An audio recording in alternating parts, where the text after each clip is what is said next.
Bonjour à tous et bienvenue sur la Marvel JCE TV. Eh bien, aujourd'hui, je vous présente un petit deck tech sur Spider-Man. Et quel aspect va-t-on associer à Spider-Man? Eh bien, on va en discuter au cours de cette vidéo. Alors, vous avez été nombreux à me faire des commentaires sur l'audibilité de mes commentaires quand je prenais une vidéo. Voilà, j'ai essayé un setup un petit peu différent au niveau technique, donc n'hésitez pas à me faire vos retours là-dessus. Voilà, alors on va commencer, comme je l'avais fait pour Iron Man, par analyser les, pardon, les cartes du set Spider-Man. Donc tout d'abord, Spider-Man, ce qui est clair, c'est que c'est un héros qui a plus de ressources que ses copains. euh, de base. Puisque du côté Peter Parker, il a une action de ressources qui lui permet de générer une ressource mentale. Et du côté héros, donc du côté Spider-Man, on, pardon, on dit que chaque fois, enfin il y a une interruption qui dit que chaque fois que le méchant initie une attaque contre vous, vous piochez une carte étant égale généralement un minimum une ressource. Ça veut dire que vous allez vous retrouver avec une ressource en plus du côté héros. Oui, et ceci, peu importe que vous défendiez ou non l'attaque, vous vous faites attaquer, bam, vous récupérez une carte supplémentaire. Donc déjà, de par son design, le héros, en gros, vous dit vous avez une ressource de plus, que vous soyez en forme alter ego ou héros. Voilà. C'est la conséquence de ces deux pouvoirs, hein, quand on schématise un peu le truc. Alors en plus de ça, on a dans le set Iron Man des lance-toiles. Les lance-toiles, c'est. Donc voilà la carte. Hop. Shep l'incrustera très bien, mais voilà donc la carte. C'est pour rappel, vous payez 1 et ensuite, quand vous êtes en forme héros, vous pouvez générer une icône libre. Voilà, donc c'est du 1 pour 3, c'est très rentable. Donc c'est encore deux cartes qui font que le deck Spider-Man est vraiment super, super riche, quoi, comparé aux autres. Alors, en plus de cela, alors comparé à un Black Panther qui au final n'a rien sur son identité, mais a certes le, le vibranium, bah, moi je pense que Spider-Man est au-dessus. Et comparé je pense que c'est absorption d'énergie en Captain Marvel, c'est discutable. Captain Marvel, ça se discute peut-être plus, parce que Captain Marvel, sur son côté alter ego, a, je vais dire, une capacité de pioche auto-include, ce qui équivaut à peu près à la ressource gagnée sur le Spider-Man, sur Peter Parker, pardon. Enfin bon, petite parenthèse à part, ici on a vraiment un héros qui est très riche, et je pense qui pour moi est le plus riche de base dans ce corset. Donc ça c'est très bien, ça veut dire qu'on va pas avoir ce problème pour payer des cartons. En tout cas, on aura moins le problème que pour d'autres héros. Ça c'est très chouette. Alors ensuite, quand on regarde un petit peu ce que peut faire Spider-Man, pardon, eh bien, si on regarde les cartes de contre dans Spider-Man, il y a deux cartes. La carte, c'est le Spider Tracer qui ne s'active que quand le sbire auquel on a préalablement attaché la carte est vaincu. Cette carte est nulle. Voilà, enfin, je n'ai jamais joué cette carte que pour son icône de ressources. Donc, enfin, j'ai pas eu encore de scénario où ce truc est utilisable. En tout cas, parce que c'est pas une carte qui est simple à utiliser, c'est situationnel. Et si vous risquez de perdre à la menace, c'est pas ce truc-là qui va vous aider. Euh, dans les autres options pour réduire la menace, bah, vous avez la stat de 1 de contre de Spider-Man, ce qui n'est pas bon non plus. Donc, le deck Spider-Man n'est pas bon en contre. Voilà. Cela étant établi, Qu'est-ce qu'on a d'autre en Spider-Man? Eh bien, on a, les coups de pied en balancier. Alors ce sont des cartes qui coûtent, 3 pour 8 dégâts. Donc on a finalement un très bon ratio, des enfin, coût-dégâts. Maintenant ça reste cher, hein, 3 à payer, ça veut dire que vous généralement vous devez défausser 3 cartes en plus de cette carte, donc ça fait quand même, quasiment toute votre main qui part, juste pour infliger 8 dégâts. Alors ça reste fort, hein, mais bon, c'est pas forcément jouable tout le temps. Il y a des fois où, bah, on aura besoin de contrer et pas forcément d'attaquer. Du coup, bah, cette carte va sauter et malgré tout, ça reste des solutions d'attaque dans les 15 cartes de base de Spider-Man qui ne sont là sur en 3 cartes sur 15. Voilà. Donc c'est pas non plus, mirobolant. C'est bon, c'est un très bon ratio, mais c'est pas non plus ce qu'il y a de plus, fluide et pratique à utiliser. Maintenant bon, le fait que ça coûte cher est mitigé par le fait que Spider-Man, génère la ressource. Cependant, moi j'ai tendance à ne pas forcément les utiliser, chaque fois que je les ai en main. Voilà, on a maintenant fait le tour de toutes les cartes d'attaque et de contre pures, dans le Spider-Man. Donc vous allez me dire: «Oui, mais OK, mais on a vu, 1, 2, 3, 4, 5, 6, on a vu que la moitié, même pas la moitié des cartes». Bah oui, vous avez raison. Ce qu'il y a d'autre comme carte, ben, c'est l'allié, Black Cat.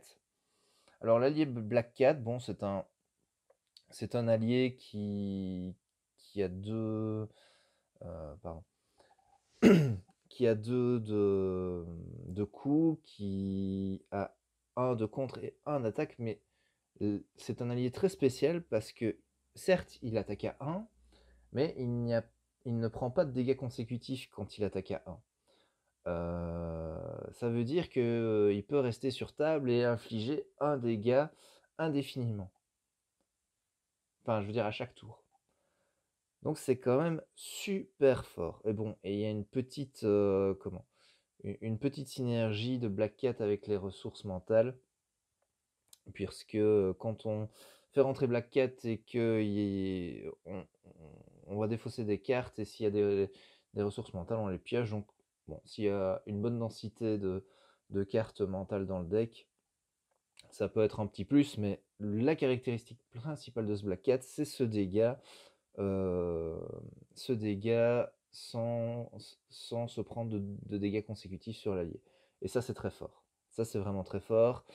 C'est quelque chose qui est unique dans les alliés du corset. Et pour moi, c'est forcément, enfin, c'est un point qui va orienter la construction du deck que je vous présente ici. Alors, qu'est-ce qui reste? Parce que moi, je catégorise toutes les cartes restantes dans, du set Spider-Man dans la catégorie protection finalement. Donc les cartes dont j'ai pas encore parlé, c'est Salto arrière, ça vous annule des dégâts, il y a 2 cartes. C'est Sens d'araignée amélioré, ça vous annule une carte de rencontre, c'est en x2 aussi. C'est Tente-Mai qui vous permet de vous soigner. Donc encore une fois, on est dans cette idée de on se protège. Et ensuite, il y a la carte Pris dans la toile. C'est une excellente carte. C'est un sonnet, c'est 2 sonnets consécutifs quelque part. C'est bien sonné, hein, c'est pas confus. Je vérifie. Ouais, c'est ça. Ça coûte très cher par contre. Moi j'ai tendance à pas beaucoup les utiliser, mais on reste encore une fois pour toutes les cartes dont je viens de parler, les 7 cartes dont je viens de parler, on est dans l'idée de on protège le héros, on évite les attaques, on soigne, on évite les effets du deck de rencontre. En plus, Spider-Man a une défense à 3, donc ça veut dire que il peut encaisser sans trop de problèmes les attaques de front d'un Rhino énervé. Voilà, donc voilà, je vous avais déjà dit ça lors de mon analyse de mon guide stratégique sur Spider-Man. Mais on va entrer un petit peu plus dans le détail ici. Spider-Man est donc un héros qui est nul en contre, qui a quelques solutions d'attaque, mais c'est pas génial non plus. Bien que Black Cat, c'est très intéressant, mais juste attaquer à 1 à chaque tour, ça va pas, c'est pas encore suffisant, je trouve. Enfin, c'est surtout que j'ai une idée en tête et je vais vous en parler juste après. Et puis après, on a beaucoup de cartes pour se protéger à côté de ça. Donc, pour un deck solo, parce que ici je pars dans l'optique d'un deck solo ou duo, je pense que l'aspect, enfin ce qui manque à du Spider-Man, au set Spider-Man, c'est du contre. Voilà. Donc pour moi, il y a deux possibilités. Soit on part sur un Spider-Man Justice. Voilà. Maintenant, Spider-Man Justice, ça risque quand même d'être un peu léger côté attaque, malgré tout. Même si Spider-Man attaque à 2, bah, même si on a Black Cat qui attaque et qui fait son petit dégât tous les tours, et même si on a 3 coups de pied de balancier, en justice, on n'a quand même pas des masses de cartes qui peuvent aider sur l'attaque. Donc, l'option qui me reste, c'est commandement. Et commandement, je trouve, se marie extrêmement bien avec Spider-Man, et je vais vous expliquer pourquoi. Donc, je vous ai parlé de Black Cat, qui a ce dégât, je vais dire gratuit à chaque tour, hein. Donc elle fait un dégât, un point d'attaque sans se prendre de dégâts consécutifs. Eh bien, ça veut dire qu'elle peut attaquer chaque tour à 1. Maintenant, en commandement, vous avez la carte motivée, qui augmente les stats d'attaque et de contre d'un allié de 1. Donc ça veut dire que si vous attachez ça à Black Cat, eh bien, elle ne fait plus 1 dégât par tour, mais 2. Et indéfiniment. Donc, une fois que c'est sur table, à moins qu'il y ait évidemment un sale effet du deck de rencontre, mais c'est 2 dégâts à chaque tour, gratuitement. Donc ça, c'est un premier argument pour aller... un deuxième argument pour aller vers commandement. Le premier étant que commandement vous permet de pallier à la fois au contre et à l'attaque. Voilà. Et enfin, le dernier argument qui, moi, me fait pencher vers un deck commandement, c'est la synergie de Vision avec les lance-toiles. Donc Vision est un allié qui coûte cher. C'est un allié qui coûte 4. D'accord? Donc on a évidemment envie de pouvoir l'utiliser au maximum de sa capacité, mais pour faire ça, il faut, en plus de payer ses cartes, payer des ressources énergie, chaque fois qu'on veut l'activer. Eh bien, le lance-toile vous permet de générer une icône libre, une ressource libre, et donc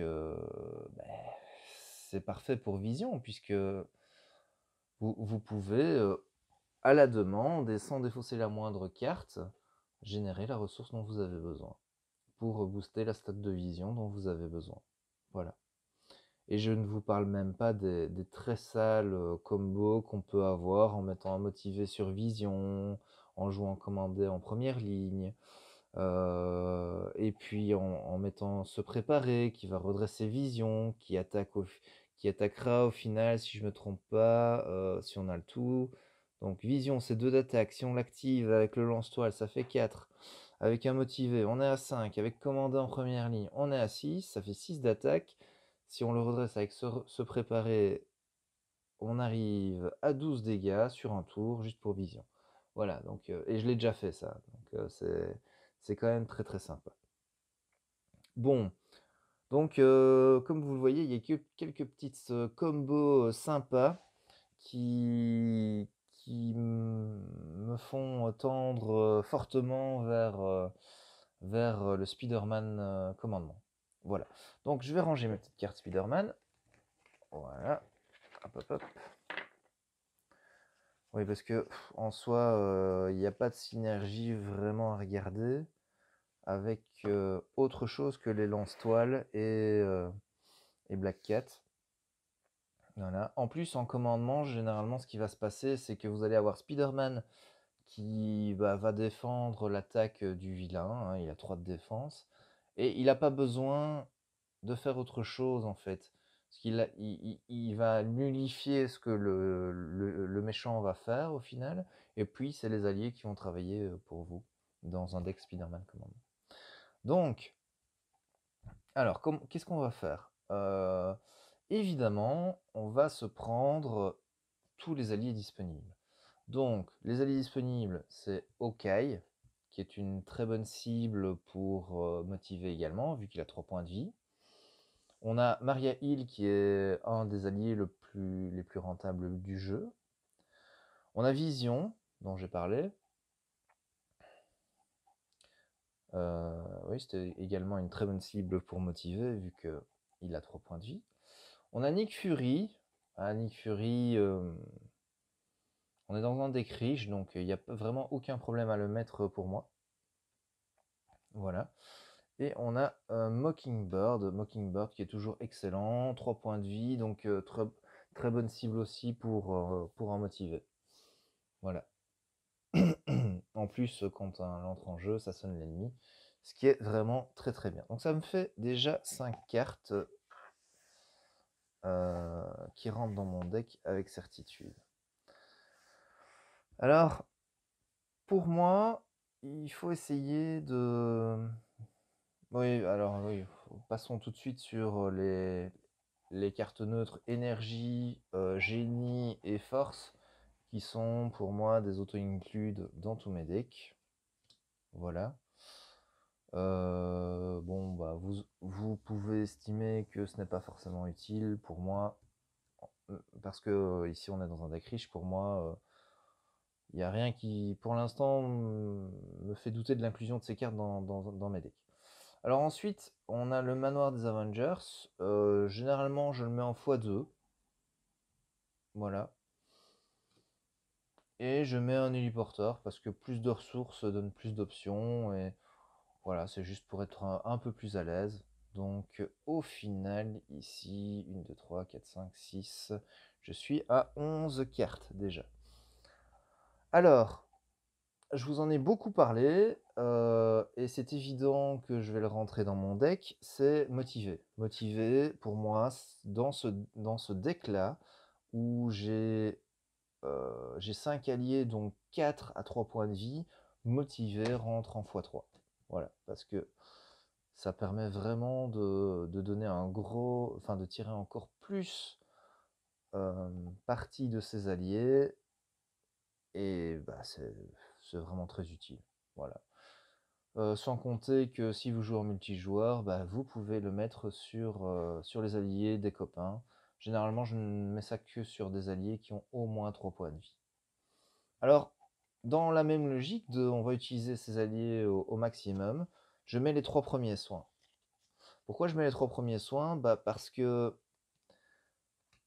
sur ces alliés à 3 points de vie, une fois qu'ils ont 2 points de dégâts, je vais utiliser mon premier soin à l'optimum, c'est-à-dire bah, je vais l'utiliser pour soigner 2 points de dégâts.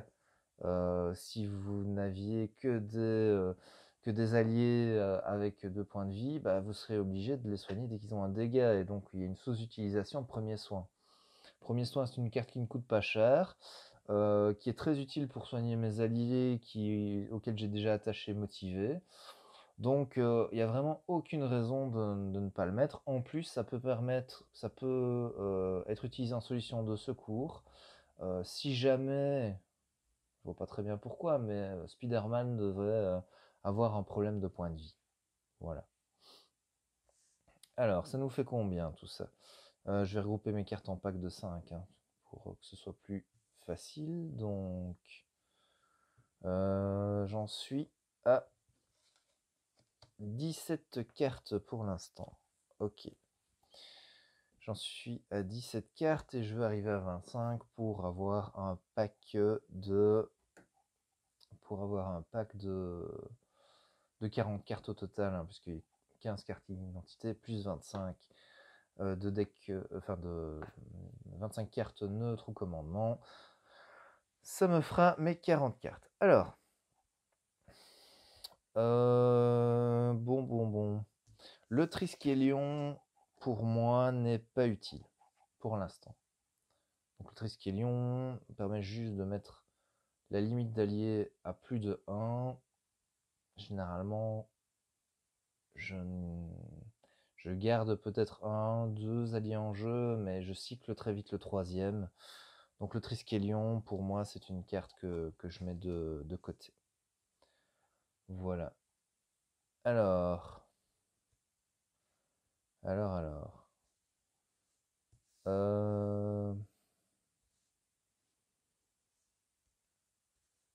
Je suis en train de regarder ce qui reste. Bon, déjà dans les cartes neutres, il m'en reste que 3.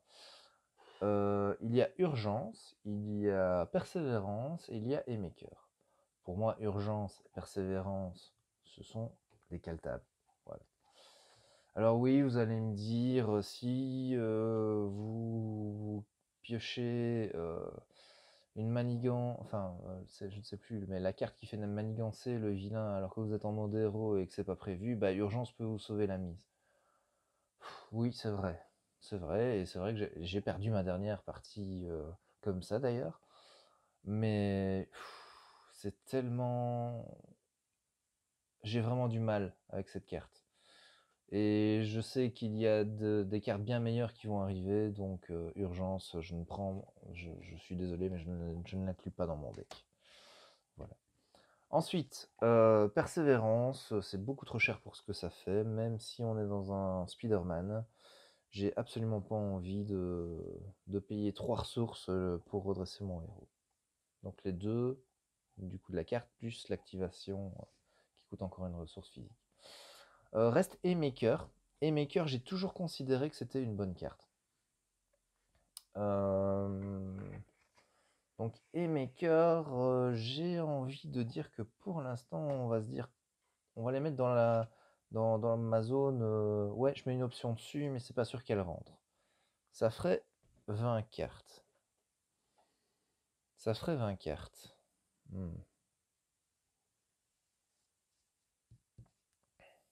Alors, si je mets les appels de détresse, pour moi, c'est des choses qui doivent aller en x3. Les appels de détresse, pour rappel, ça vous permet de mettre un allié en jeu depuis votre défausse, en payant le coup. Et ce qui est très chouette, c'est que on paye le coût imprimé d'un allié qui se trouve dans la pile de défausse de n'importe quel joueur, mais je pense qu'il y a un ruling qui dit que même si l'allié qu'on va chercher est d'un autre, d'un autre aspect que commandement, étant donné que appel de détresse est commandement, le pouvoir du commandement fonctionne pour payer l'allié en question. Donc ça veut dire qu'on, grâce à cette carte, on peut utiliser un pouvoir du commandement pour payer un Nick Fury par exemple, ou aller chercher un allié dans le deck d'un copain qui joue protection ou justice ou agressivité, pardon. Voilà. Donc l'appel de détresse, j'ai envie de le mettre en x3. Et comme je mets ça en x3, j'ai envie de mettre le pouvoir du commandement en x2 également. Voilà, alors, qu'est-ce que ça me donne? Donc ça me donne 5, 10, 15, 20. Ça me donne 25 et j'ai encore 6 cartes que j'inclurai bien dans mon deck qui sont se préparer et commander en première ligne. Bon.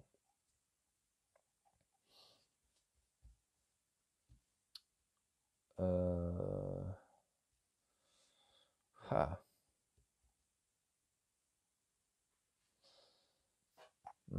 Là, je suis un petit peu embêté.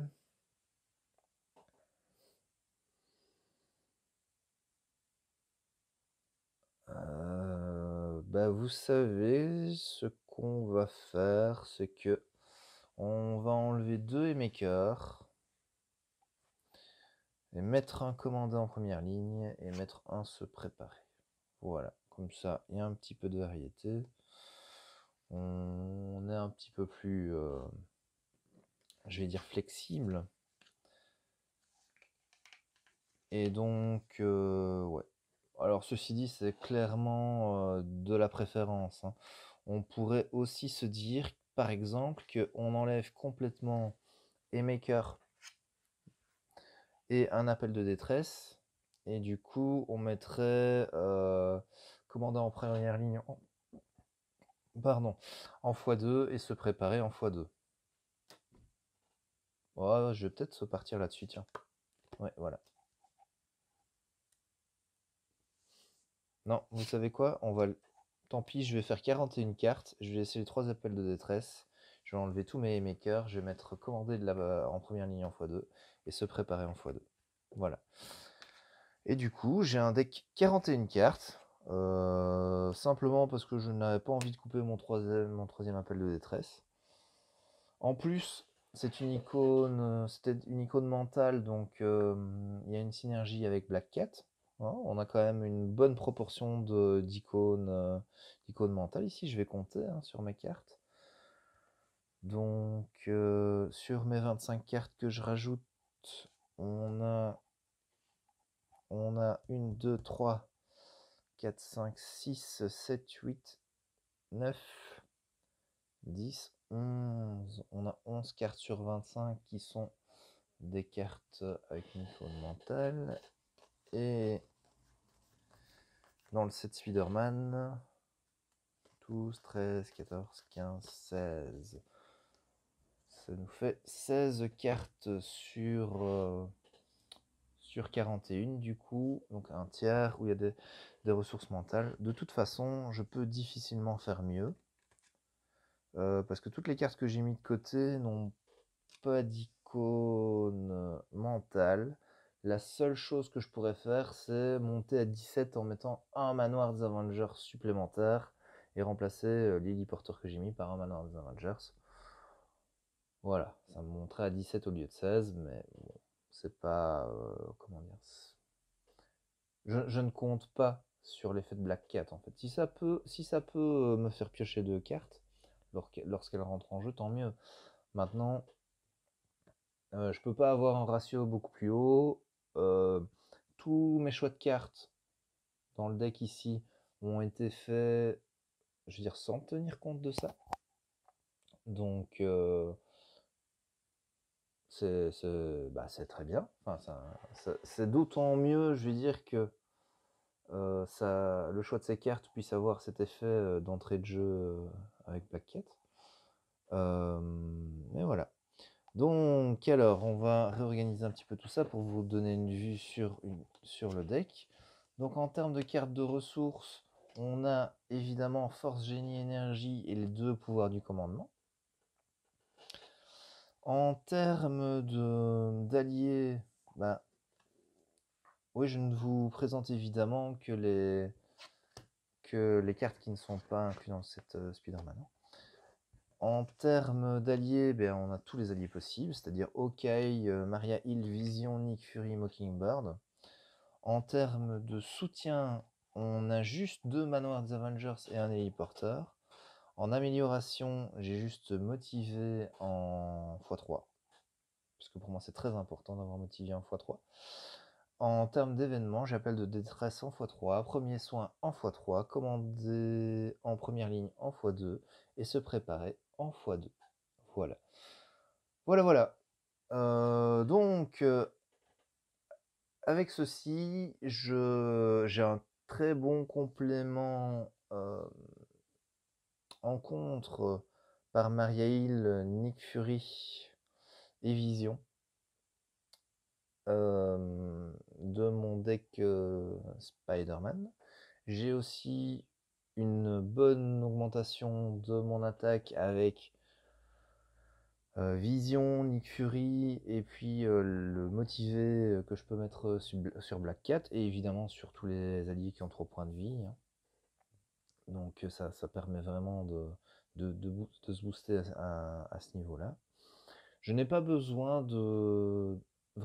vraiment besoin de solution de soins pour Spider-Man, mais les premiers soins vont être utiles pour les alliés.